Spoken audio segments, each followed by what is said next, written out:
Économiste. Tout ça, ils l'ont échappé. Consultant. C'est quand même pas une petite affaire. Auteur. C'est moins politiquement populaire. Francis Gosselin, pour savoir et comprendre l'économie.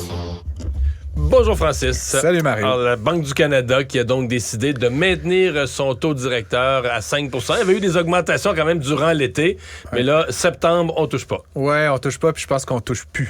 Si tu peux me Ouais, permettre, t'es de cette opinion-là. Ce matin, je recevais un économiste qui parlait de ça. Il disait, regarde, là, je pense que c'est fini les hausses. Les baisses sont peut-être pas pour tout de suite, mais les hausses, c'est fini. C'est même dans le langage qu'utilise la banque pour décrire sa décision, puis ce qu'il explique, elle voit qu'il y a des pressions inflationnistes un petit peu encore. Puis évidemment, comme je le répète à chaque fois, une des principales causes de l'inflation qu'on voit actuellement, c'est l'augmentation des paiements hypothécaires qui est directement causée par la le banque taux elle-même. Puis sinon, il y a le pétrole, on va en parler dans une minute, mais qui a fait une petite remontée, là, mais ça n'a rien à voir avec les augmentations. Puis le pétrole, c'est un composante là, dans l'ensemble des prix à la consommation. Mais c'est un tannant quand même en matière d'inflation parce que non seulement c'est l'achat à la pompe par l'ensemble des citoyens, mais c'est les transports. Oui, exact. C'est le transport des marchandises. Des fruits et légumes, des meubles, de tout ce qu'on achète. Et donc, essentiellement, si le prix du pétrole augmente, ça fait que le prix pour l'épicier, le prix pour le détaillant, il est un petit peu augmenté lui aussi. Fait qu'il va refiler une partie de ça à sa clientèle. L'autre aspect avec le pétrole, évidemment, Mario, c'est que c'est un bien en économie qu'on appelle inélastique. C'est-à-dire que tu as un char, il consomme 10 litres par 100 km, tu vas au travail tous les jours, tu vas mettre le gaz qu'il faut pour te rendre à la job. Fait que le prix soit 1,50, 1,75 ou 2 $ le litre, ta consommation va pratiquement pas varier. Il n'y a pas d'élasticité. Il y en a une petite. Ça prend des gros événements, des gros chocs de prix pour que les gens décident, là, c'est trop cher, je vais faire du covoiturage. Mais on se comprend que ça prend des gros mouvements pour changer le comportement. Exact. Après ça, si on revient sur la nouvelle du taux directeur, Mario, je lisais un peu partout que c'est du répit pour la classe moyenne, pour les familles canadiennes. En même temps, c'est pas tant du répit. Le taux reste élevé.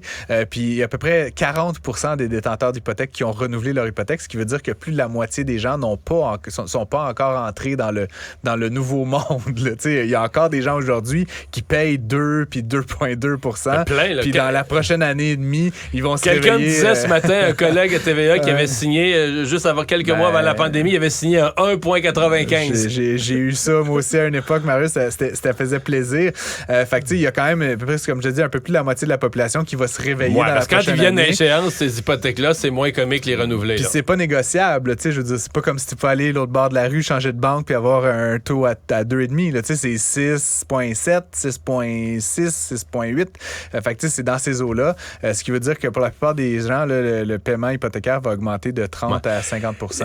T'as vu, quand même, les banques ont commencé à faire des rapports là-dessus.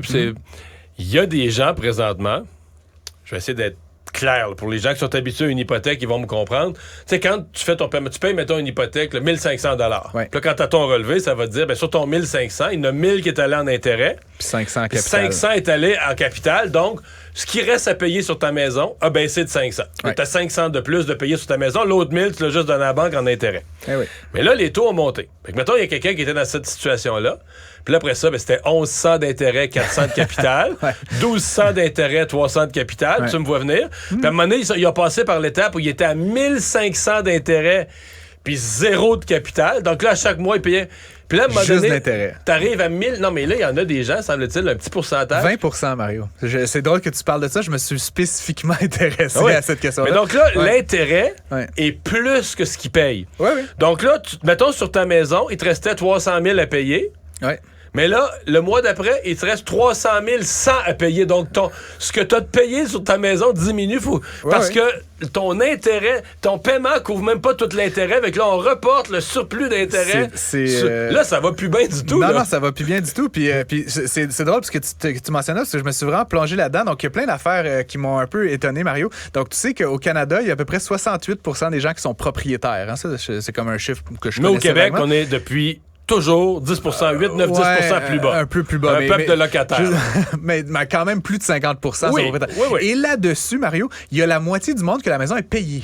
Ça, c'est un fait que je La savais moitié? pas. Oui, fait Canada. Là, fait que j'ai pas les chiffres pour le Québec, mais il y a 35% des Canadiens qui ont une hypothèque.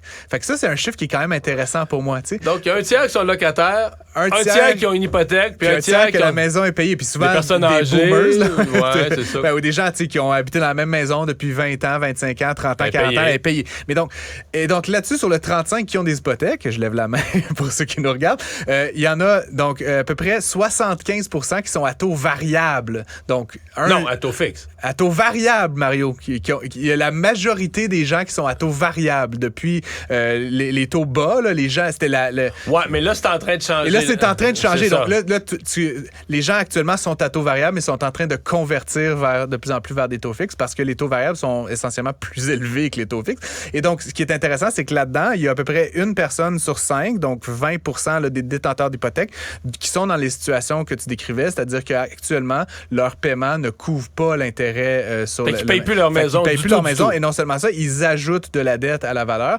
Puis ce qui est terrible, Mario, c'est qu'évidemment, je te dis, il y a un rapport un peu entre les jeunes et les moins jeunes là-dedans. Donc, c'est souvent des jeunes. C'est souvent des gens qui ont acheté plus récemment. Puis c'est souvent des gens dont la valeur de la maison n'a pas beaucoup augmenté. Donc, ce que ça veut dire, c'est que ton équité sur la maison, là, la différence entre ce qu'elle vaut et ce que tu dois, si tu rajoutes de la dette à chaque mois, bien, ça gruge ton équité.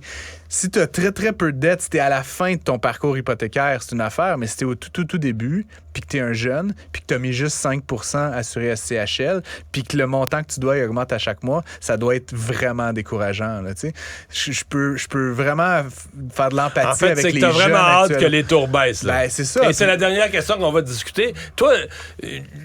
La banque dit, pensez pas à une baisse des taux rapide. Pour toi, qu'est-ce qui serait un scénario optimiste? Mettons qu'on s'entend que ça ne montera plus. Là. Un scénario optimiste de baisse des taux, un scénario mitoyen, puis un scénario pessimiste. Un scénario optimiste, Mario, je pense que ça serait, mettons, au 2e trimestre de l'année prochaine. Là. Donc, mettons, mai-juin. Ça va dépendre, évidemment, tu le sais, du statut de l'économie, de l'emploi. Puis, il y a plein d'affaires dans l'inflation on en a parlé souvent, mais, tu sais, le pétrole, là, on a parlé, le conflit en Ukraine, toutes sortes d'histoires de logistique sur les microprocesseurs, etc., qui...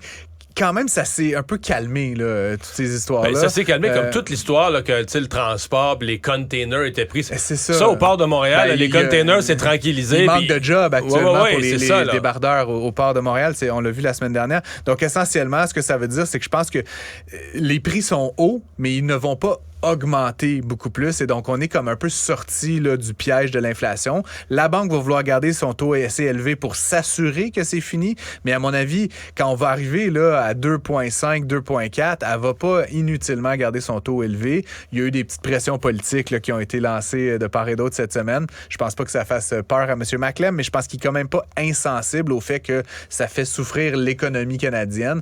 Puis M. Maclem, il y a une première job qui est de contrôler l'inflation, mais une deuxième qui est quand même d'assurer la stabilité et l'économie saine. Puis ça, il veut pas, lui, volontairement mettre l'économie canadienne en récession. Fait que je pense qu'ils vont être ça. Fait que ça, c'est mon optimisme. Mon réaliste, c'est peut-être plutôt vers la fin de l'été. Puis mon pessimiste, c'est genre 2025.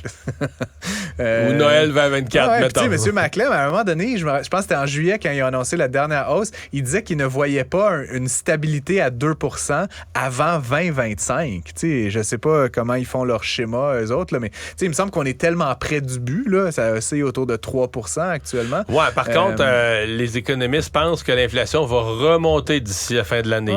Va partir de 3,3 puis va remonter autour de 4.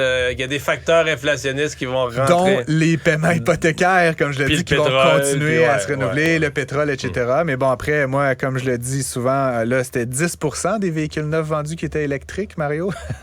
Éventuellement, il va y en avoir de plus en plus. Fait que la sensibilité au prix du pétrole, ça va être moins grave. Elle va se faire parlons-en du prix du pétrole. Là, hier, j'ai vu que le Brent, là, momentanément, a refranchi la barre des 90 $. Oui, mais c'est une vraie stratégie là, de cartel. Là, on sait comment que ça fonctionne. Là. Dans le fond, on a mené par l'Arabie Saoudite. Par l'Arabie Saoudite avec la complicité de la Russie puis une couple d'autres grands producteurs qui sont historiquement les non-alignés. Là, fait que ça implique pas le Canada puis les États-Unis, tout ça.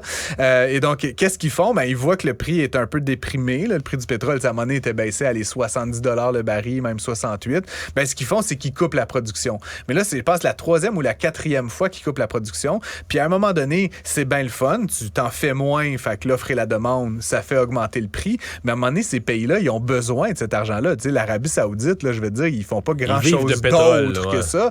C'est pas comme si c'était une superpuissance dans les microprocesseurs ou les jeux vidéo. Là, tu sais. Ils font du pétrole. Fait qu'essentiellement, c'est diminuer la quantité, diminuer la quantité. Ben, ultimement, c'est des amis de la famille qui ont plus droit à leur allocation hebdomadaire, etc. Puis ça peut créer des problèmes. Je pense qu'il y a une limite à baisser la production. Puis de l'autre côté, les États-Unis, le Canada, plein d'autres pays qui ont certaines réserves, eux maintiennent. Fait que l'effet à la marge de continuer à faire cette stratégie-là pour l'OPEP+, elle a sa limite. Je pense qu'on est proche de cette limite-là. Puis dans la mesure où il y a un ralentissement économique, qu'il n'y a pas beaucoup de demandes pour le pétrole dans la prochaine année et demie, je pense pas que ça va augmenter beaucoup plus que ce niveau-là actuellement. Fait que c'est plutôt, moi, en tout cas, je trouve que c'est plutôt une bonne nouvelle là, qu'on voit là poindre du bout du nez.